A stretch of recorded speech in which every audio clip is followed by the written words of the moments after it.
हमारी संस्कृति, हमारी आस्था, हमारी सदा रहे हमारे साथ। सब्सक्राइब करें त्रिशूल यूट्यूब चैनल।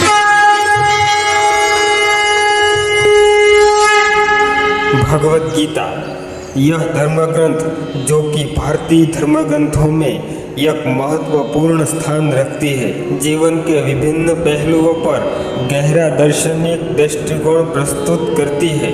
इसमें भगवान श्री कृष्ण ने अर्जुन को युद्ध के मैदान पर कई महत्वपूर्ण उपदेश दिए हैं। इसमें एक प्रमुख उपदेश क्रोध पर आधारित है। गीता में अध्याय 2 श्लोक 63 में श्री कृष्ण ने स्पष्ट किया है कि क्रोध अनावश्यक समस्याओं का कारण बनता है और उसका नियंत्रण आवश्यक है। क्रोध मनुष्य की स्वाभाविक प्रवृत्ति हो सकता है, लेकिन गीता के अनुसार यह ऐसी भावना है जो आत्मा की शांति को बाधित करती है।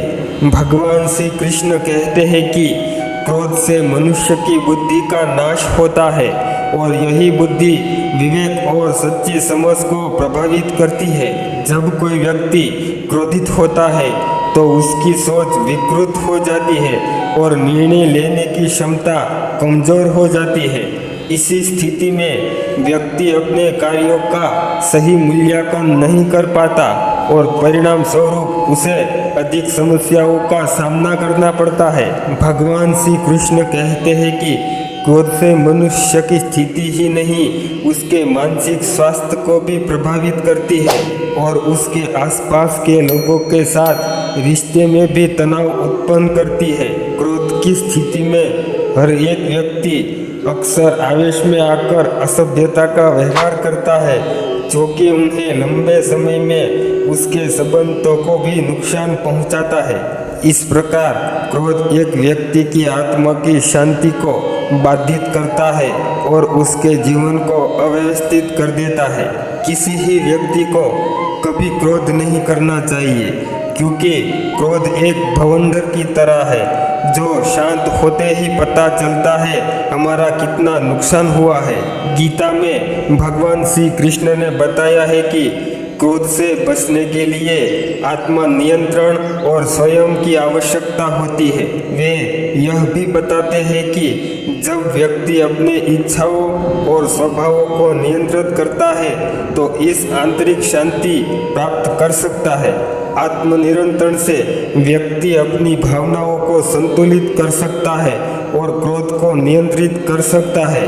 इसके अतिरिक्त गीता में यह भी बताया है कि साधना और ध्यान के माध्यम से मन की शांति प्राप्त की जा सकती है।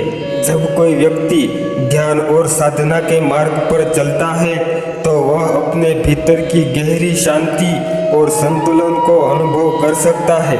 यह शांति ही इसे क्रोध और अन्य नकारात्मक भावनाओं से दूर रखने में मदद करती है। अर्थात भगवत गीता का उपदेश है कि क्रोध केवल मानसिक अशांति का कारण नहीं बनता, बल्कि यह व्यक्ति के जीवन के हर एक पहलू को प्रभावित कर सकता है। भगवान श्री कृष्ण हमें सिखाया है कि आत्मनियंत्रण और स्वयं ही वह उपाय है जो हमें क्रोध से मुक्त कर सकते हैं और जीवन को सुखमय और संतुलन बना सकते हैं। इस प्रकार गीता का संदेश है कि क्रोध पर नियंत्रण रखकर ही हम सच्चे सुख और शांति की प्राप्ति कर सकते हैं। इसलिए हर मनुष्य को क्रोध नहीं करना चाहिए, बल्कि हमारे क्रोध को नियंत्रण में रखना चाहिए, तभी हम सुख शांति प्राप्त कर सकते हैं। दोस्तों, यह वीडियो आपको अच्छी लगी हो तो उसे लाइक करना और सब्सक्राइब करना और अपने दोस्तों को शेयर करना।